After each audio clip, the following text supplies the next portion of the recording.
everybody, and welcome back to a new episode of the Cinematic Trinity with me, Tulip. Me, Michael. And me, Kieran. And today we're going to be giving our first impressions on the new Last of Us TV show, which is a new series that's out on HBO. So the series is based off the 2013 The Last of Us game, which was first released on the PlayStation 3, but has since been remade and remastered many times, and is now being made into a TV show, which stars Pedro Pascal as Joel and Bella Ramsey as Ellie, which are the two main characters. So basic premise of those, for those of you who may not have ever heard anything about this game before, is it's Joel and Ellie going on a journey and sort of how they grow together through a pandemic, which is based off a fungus, which is a real fungus, which is sort of mainly in ants, and it's just what would happen if this actually made the jump over to humans, which is a very scary prospect, let's say, and it's absolutely terrifying. So it's basically just a story about that and the people that are left 20 years on from the beginning of the pandemic. First of all, probably best we cover our sort of initial experiences with the original game on, let's say, PlayStation 3, 4 and 5. So I myself, I've played it quite a few times on all platforms, just playing the remake at the moment. But it's a phenomenal game. The first game is absolutely one of the best stories I told in video games. So it getting like a spin-off like this or a adaptation like this is no surprise, really. So yeah, had plenty of experience with it, and I'm very excited to sort of watch the show and continue watching it as it goes on. Tula? Yeah, so I think my experience is through your experience of it. So I've played little bits and bobs myself, but mainly it's as a backseat gamer watching you play it. But I do feel from that I'm quite familiar with the story and what happens already. But I know for you, Kieran, you've only played bits of it.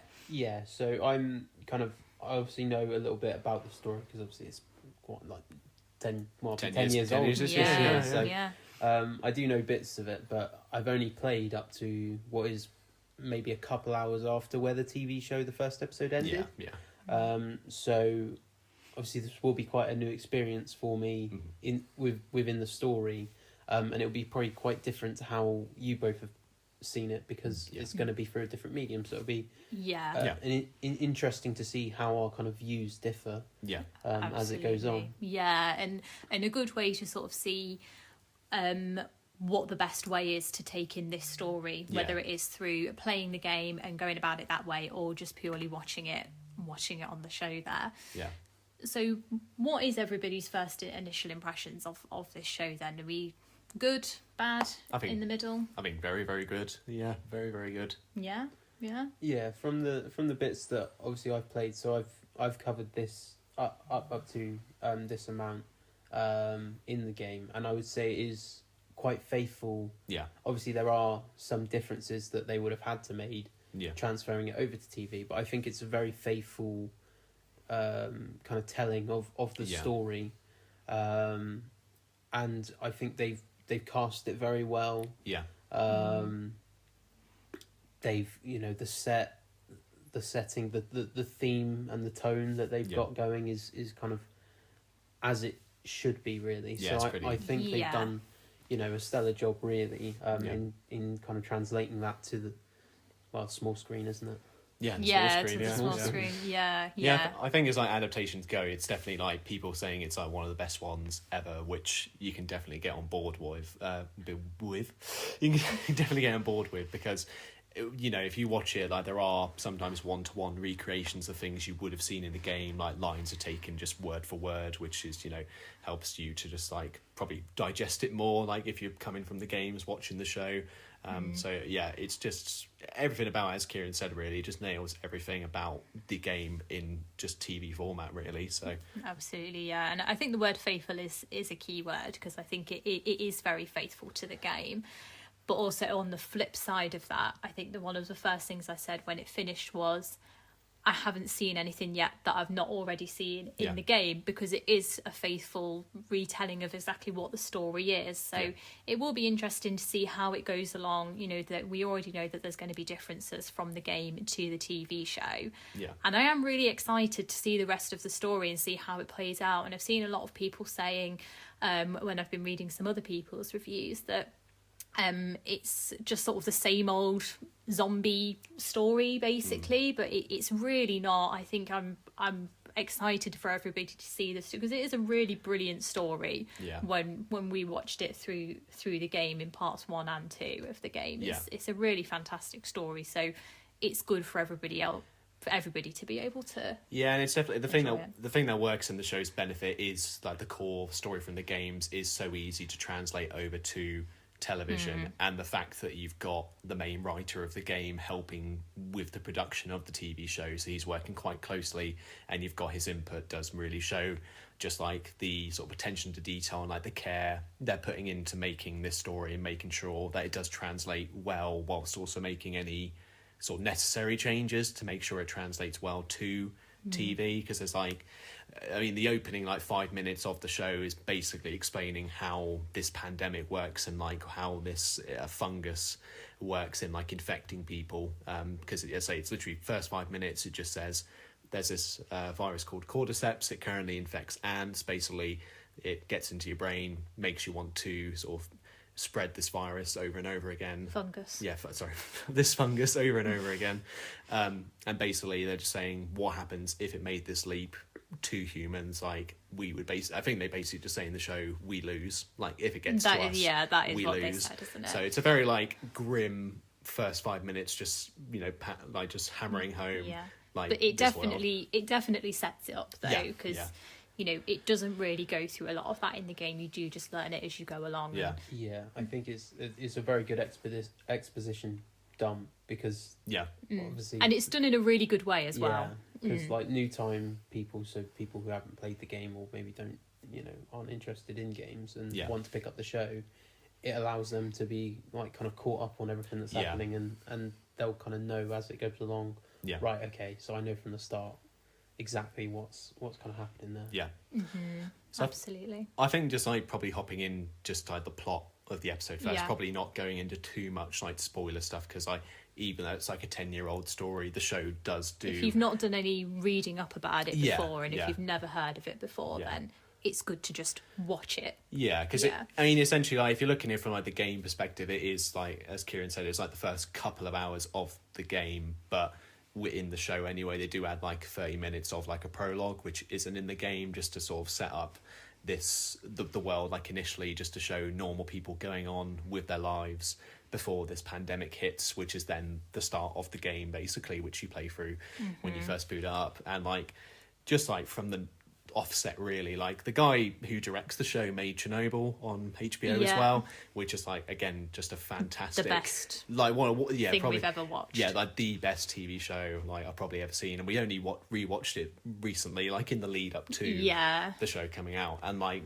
just from the offset, I feel like the guy who made Chernobyl really knows how to like do this underlying sense of dread and like this build up to this thing happening, because like in like this first episode, like before you even see like an infected person on screen, it's just these little things like police sirens like in the distance, and then like the amount of like helicopters and planes you hear like over the characters' heads, and like this just rumbling like, oh, it's about to kick off, what's happening here, and then it just goes for it, like, for a good like 10-15 minutes, just to show, oh my god, the world's like falling apart here, and like, even though that's the thing as well, I feel like the show succeeds with, is like, even though we have like played the games, and like some scenes you do feel like numb to, like when it goes for like these sad like depressing scenes which you would have seen in the game, so you're kind of a bit like, I've seen this before, it still manages to like get you like in the moment and like tense, like even though I'm seeing this for like the even though I know in the end exactly what's going to happen and who lives, who dies, I'm still like, oh, what's going to happen? What's going to happen in the next 5 minutes? Who's going to be behind the door? All that kind of, so it does. And I think that is one of like the main things that when we first knew that this was going to be happening and they were going to be making this TV show, the fact that it was what's his name, is it Craig Mazin or Mazin? When we knew that he was on board with it, we were thinking, oh, actually this could be pretty good, and you can tell that these people are like respectful to the initial game, and just just really talented. There's a lot of talented people, I think. It's in the right hands. It is in the right hands. Absolutely. Yeah, I think that's a key thing as well, because a lot of video game adaptations to film and TV, generally speaking, aren't high quality. Yeah. They usually miss the mark by quite a bit. But Yeah. I feel like because they are working so closely with the initial kind of writers of the game and the kind of people who developed it and want to kind of emphasize that kind of faithfulness to what has come before. Yeah. I feel like it is a very positive direction for it to be taking. And if this is kind of the standard, you know, at least from the first episode going forward for, you know, video game media on TV and film, then, you know, there's, you know, a lot to be said, and, you know, it's kind of could create quite a exciting new era of that. Yeah, which I think we are kind of in, because I mean, I haven't seen like a few like different programs they made, like The Witcher, and then they did obviously the Arcane spin-off and then the Cyberpunk TV show, but it does seem like TV as like a video game adaptation medium is the best way I think that is the best way, because I think if they're trying to fit everything into a 2-hour, even 3-hour long film, you still can't, you know, some of these games, they're ridiculously long, and the amount of time that you can spend playing it, replaying it, all the side missions, you just so immersed in it, you can't do that in a film. It would have to be either a series of films or just a TV series, and that's how people like to sort of ingest their media at the moment, isn't it? Through binging a TV, even though it's weekly releases, which is good. That's still how people like to take things in at the moment. So it's definitely the way forward. Just kind of going back a little bit more towards the plot, you know, obviously we had the opening sequence and kind of the you know, the ending bit, which is kind of like a gut-wrenching section, and then it skips 20 years into the future, into 2023, and we kind of get to see, I think Joel is the first person that we see when we get into the kind of new era, and kind of it kind of you know the actual story starts beginning. You know, how do you think that they kind of handled that, and do you think they did it well? Or I think like the sense of world building is like was really good. It's like you saw I think you pick up with Joel, and then you see like how brutal this world is through, because like Joel basically has a job initially as like a body disposal man, like, which you don't see in the game. So it's again that this very grim, like, this is the world we live in now. And then there's like a scene with like a kid coming into the like quarantine zone, like this whole section of the city they've walled off, and basically they're infected. So it shows how this like world deals with the infected who's got like this, you know. Yeah, it does build, and it builds a lot better on that than in the games, because you are obviously in the games you're constantly moving forward, you're just walking along, you know, and running into all these different things. So it is good to get a feel of just what life could be like. And it all feels very real as well. It feels like, God, like this could actually happen. Well, I think. Yeah, because the original game, like the pandemic in the game started in 2013 when the game came out, and then 20 years later it would have been 2033. So I think the showrunners sort of in like a bit, it's almost like to ground it sort of in now, and especially because we've gone through a pandemic recently. Yeah. It's just like, you know, imagine if it was like worse than what we've already had, and there's killer monsters everywhere. So it's just like almost like that was there, like, you know, let's ground it in today's, because it just, you know, helps us to ground us in this world even more, and it could be like it's not that different from what it could be, you know, if it did happen in our world right now. Yeah, absolutely. And then I think the rest of the episode is really just sort of setting up what the rest of the story is going to be. So you know, Joel and Ellie meet, and you sort of learn a little bit about them and a little bit about, you know, where Ellie's come from, and we're sort of going to go see what happens next with it. Obviously there's a lot of plot points yet to happen, but I think this is a very good introduction to this is how the rest of the story's gonna go, and we're sort of, the very end is we're sort of almost setting off on that journey, aren't we, of where Ellie and Joel are going. And sort of like picking up from that, really. Obviously the main point of the game and the show is Joel and Ellie, so respectively that's Pedro Pascal and Bella Ramsey. So what do you think? I know that you've got a little bit of an opinion on Bella Ramsey. So I mean, to start from her, really. So she's playing obviously Ellie in this show. I was a bit like skeptical from like the casting initially, because I mean I haven't seen her in anything apart from Game of Thrones, which she was good in that, but it's sort of like the main barrier really for me is you picture this character and you've played this character for like so many times and so many years, you've known them to look a certain way, and then the new person comes to play that character. It's initially like that to come over first, I think, and then all like her mannerisms and like her acting like was good. I'm not like dissing the acting, it is just that initial, I can't really say I like you more than Ashley Johnson who played Ellie in the video game, or I like you about the same. It's just I think we definitely need to learn more about how she's going to play her. But I think initially, I do think she's a very, very talented actress. I think, and I think you can just tell that straight off the bat. And as you say, with everything, if you were to close your eyes and just listen to her talking, then you probably would picture Ellie as from the video games. Yeah. I mean, what do you think, Kieran? Because you've obviously know it, but not as... So obviously because I've only played a couple hours, I haven't got as much into the kind of relationship which is built between Joel and Ellie and how they interact with one another. So I've only got kind of the initial image of Ellie from the games in my head, and now I've got the initial image of Ellie from the TV show, and I think they've both done a very good job. And I don't at the moment don't prefer one over the other.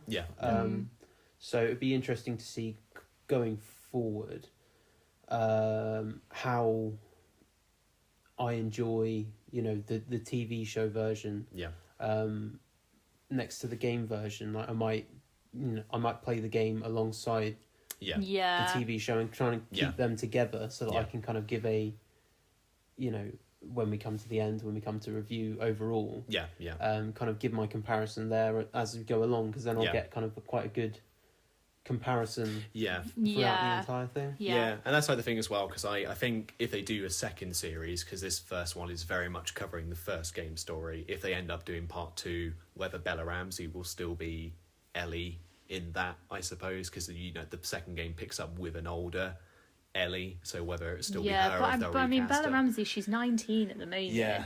So, and she's playing somebody who's probably a little bit younger. I think it's like 14. Which is absolutely fine. You don't ever think for one moment, this is weird, like with Stranger Things. Yes, let's not have that conversation again. But if it is that they're going to wait for this, and then in 2 years time they're going to do the next series, actually it'll probably work out really well for her still growing up a little bit and that being noticeable. But what's your favourite fact about Bella Ramsey though? And my favourite fact is that she's from Nottingham. Big up Nottingham. I don't know whereabouts. When I was Googling her, it only said Nottingham. It didn't say specifically where. But I know that she did go to drama school, I think, in Loughborough. Oh, wow. Yes. So, so there you go. Big up Loughborough and Nottingham. So that's Bella Ramsey. So what do we think of Pedro Pascal as I Joel? like him. I always I love him in everything that he's in, I think that he is really good, and I liked him in Game of Thrones, which is where we know both of them from, really. And I do think he's a good Joel, and I think those two together have got really good chemistry. So I think he does like a good he always, I don't know whether it's like a nuance is the right word, but he does like this good thing of like drawing this line between him being like this tragic figure who suffers obviously this horrible loss at the beginning of the show, whilst also being this completely unhinged like psychopath, who is like it's just what that environment will do to you. How would you behave? Like, how would we act if that actually happened? You'd probably he's turn, wouldn't you? He's good at like doing like the swap between, because then he can also be very calm and collected as he's like through most of the episode. It's only when he gets pushed like to his limits he absolutely goes off the rails. And he snaps. Which is, I mean, it's also like the thing that added it as well, I think, in terms of the story as well, was you knew there are characters who were like afraid of Joel as well, which like, because there's a few scenes where like someone's talking to someone and they're like, I don't like Joel, like he scares me, like, and like they know they're afraid of him. But no, he was brilliant like as Joel. I think so too. I agree. I think he's obviously both very good actors, so it'll be interesting to see their chemistry going forward on the screen. But I think my image of Joel from the games is very similar to how Pedro Pascal has come across.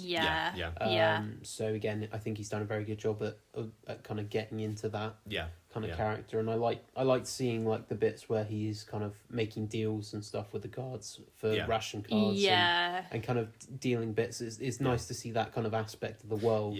And it's kind of, you know, you get Joel's character doing that, so you learn a little bit more about him as well. I think that's something that it does miss from the game. I mean, just from memory, like, it is, as you say, it's really good to see all those like just little nuggets of information and how he behaves and then how he changes. Like, that's, you know, that they're going on this journey and how they both change for each other.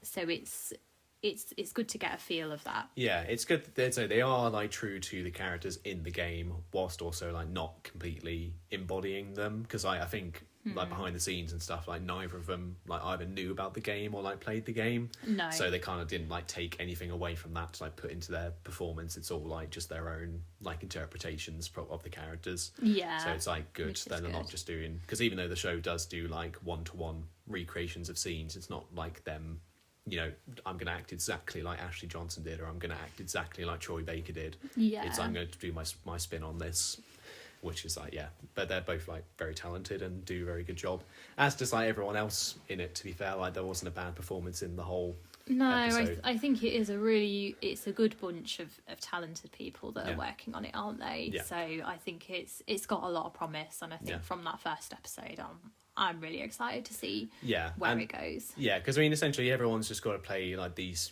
characters in this harsh, like brutal world, and everyone does it really well, you know. Yeah. And one person that carries through from the game is Marlene's actress, who is Merle Danbridge, I think is the name.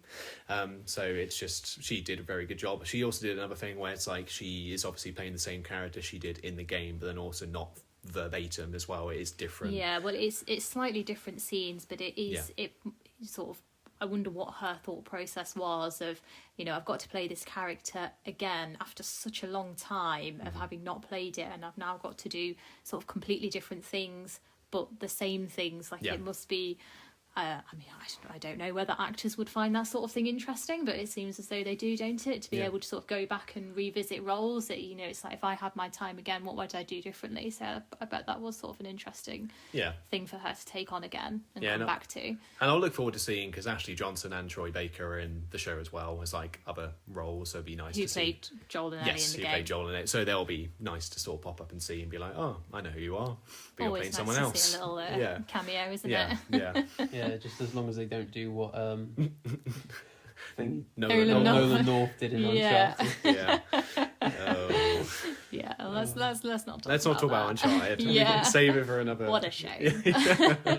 But we do love Tom Holland. Let's just put that out there. We won't go into that, but we do love Tom Holland. I do. So he can do no wrong in my eyes. Just as long as he doesn't appear in the Last of Us TV show. I don't think he'd be a good fit. I think he's too innocent.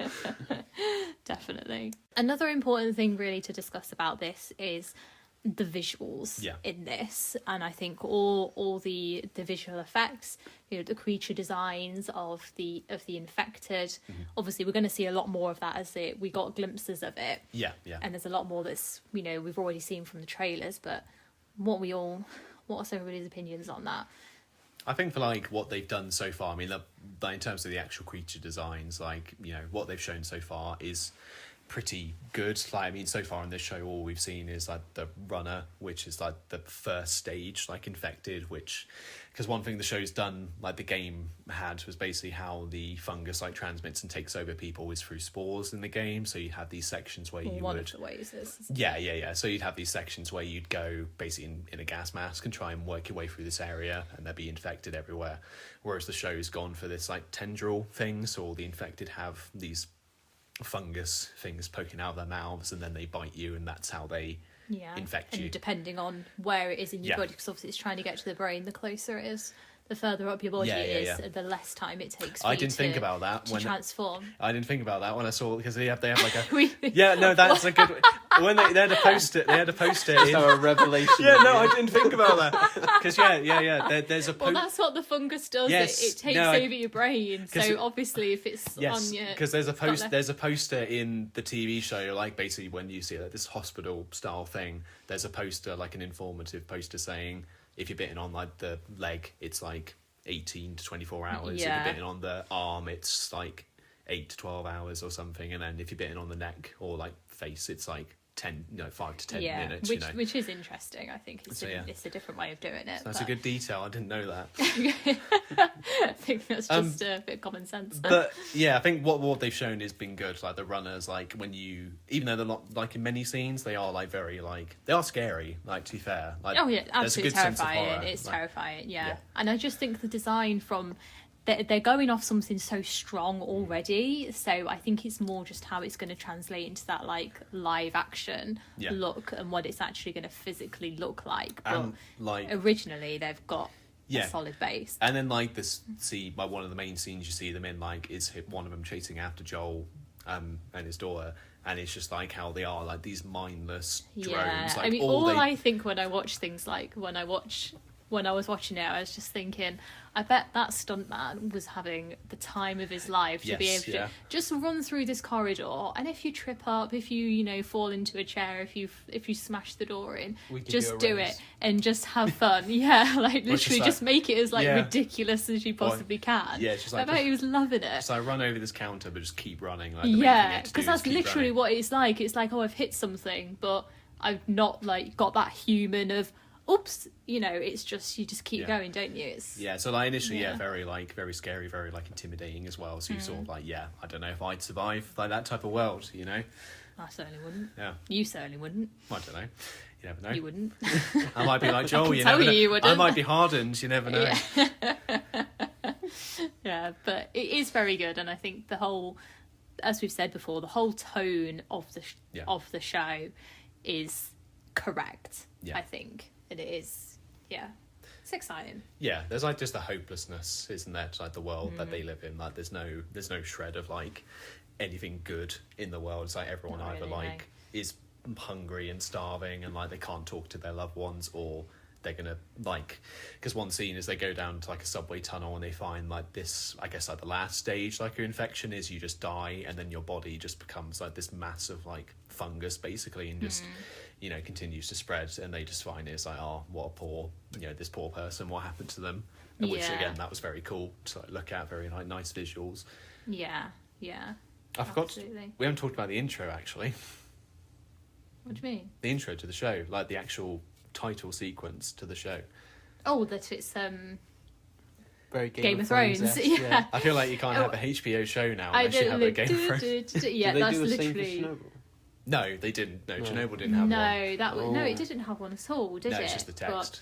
But it works, and I think the soundtrack to it, and the soundtrack because it's the same person, it's just the same thing basically, maybe changed a little bit, but it's already brilliant, so they don't need to be like, oh, let's come up with something new, because it's already so good.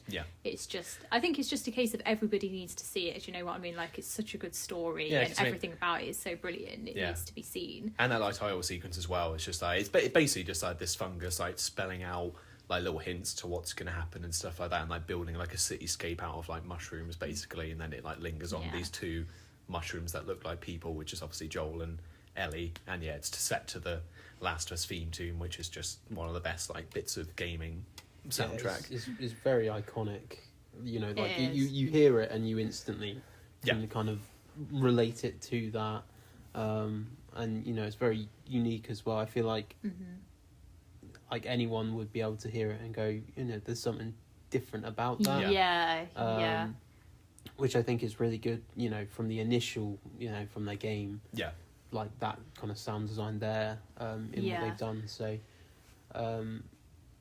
just a good job in all, really. It is a thing. I think a very good job overall. Lots of good people working on something that's already good. Yeah, to that to is bring yeah it that to the is masses. the thing. I They think yeah. they just know we're already working with something that's good here. Like it already has a good soundtrack. It already has a good story. It already has good characters. Let's just take it to people who aren't going to experience the games and just take it to this new audience. Like it needs to be seen by anybody, and I think I've already said like it's just good for people who have no knowledge of the game whatsoever to be able to experience this story, and it'd be like a good gateway. Like if you had a PlayStation and it's like you watch the show and you're like, oh my god, I'll go pick this up and I can play it and like see how that turns out. So I think definitely as like these next like 8 weeks go on, I am very excited to see how we get on with the show and where it goes from here, and hopefully by the end of it it'll be like one of the best TV shows, one of the best like video adaptations I've ever seen. It will certainly be one of the best video game adaptations. I think because it's already done that just in the first episode. If just as an adaptation, they just need to as long as they keep consistent with what they've got now. Then I think everyone, from people who have enjoyed the games to people who are new coming in, and I think they've done a very good job at making it accessible for those new people coming in. Absolutely. You don't need the background knowledge to enjoy it. So I think as long as they keep it kind of consistent with what they've been doing so far, I don't see it, failing at all. I think it's going to really succeed there. Yeah, it's very hopeful, isn't it? It's very exciting, and I'm glad that it is week by week, that we're not just going to sort of binge watch all of it. I think I miss waiting for something to come out each week. I think it's nice, similar to when we watched House of the Dragon. It was nice to sit and watch it each week, and we'll continue to do that as it keeps coming out. And then, so we'll give our final thoughts once the whole thing's finished, and do our sort of proper review. We'll talk about a bit more in depth about the plot, maybe go through some spoilers because you don't really want to give I feel like anything away. On the final one, we'll do kind of like an initial spoiler free, and then we'll go into the nitty gritty spoilers of it. Go into in depth about. We can also talk about like kind of the changes that they might have made from the game and stuff, and kind of relate the two. Absolutely, but very exciting stuff, and a very good first impression, very good first episode, I think. So I'd say go check it out if you haven't already. So absolutely, one to watch. Definitely would recommend it to anybody. Really, I think everybody needs to see it. Right, now that is a wrap on The Last of Us episode 1, so thank you very much for you guys for listening. We are now on TikTok, actually. We have a TikTok account, so do follow us at The Cinematic Trinity. I'm going to be trying to post some weekly reviews of each episode of The Last of Us as it comes out, so do feel free to check those out. But in the meantime, this has been The Cinematic Trinity. I've been Michael. I've been Tulip. And I've been Kieran.